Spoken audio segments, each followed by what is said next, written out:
তাহলে আমার এখানে থাকতে হচ্ছে 1 আর এখানে কোসেকে -1 প্লাস এখান থেকে যেহেতু কোসেকে কমন নিয়ে ফেলছি তাহলে আমার এখানে থাকে কি, এখানে আমার থাকে হচ্ছে 1 আর এখানে থাকে হচ্ছে কোসেকে +1। ওকে, এতটুকু সবাই বুঝছি আশা করি।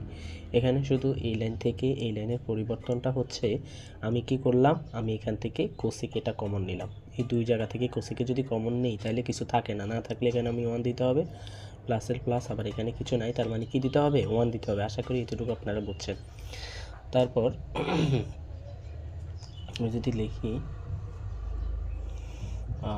কোসেকে, সেভাবে এখন এটাকে যদি আমরা ইয়ে করি, দেখেন এখানে আপনার এখানে আছে কোসেকে -1, এখানে আছে কোসেকে +1, দুইটা যদি আমরা ইয়ে করি তাহলে কোসেকে কি হয়েছে, কোসেক স্কোয়ারে প্লাসে মাইনাসে -1। ওকে, এখন এটা দ্বারা যদি আমি এটাকে ভাগ দিই তাহলে আমরা তো আরেকটা পাইতেছি, তাই না?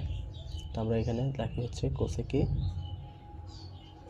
-1, ওকে, প্লাসের প্লাস, আবার এটার সাথে এটা যদি আমি বাদ দিই তাহলে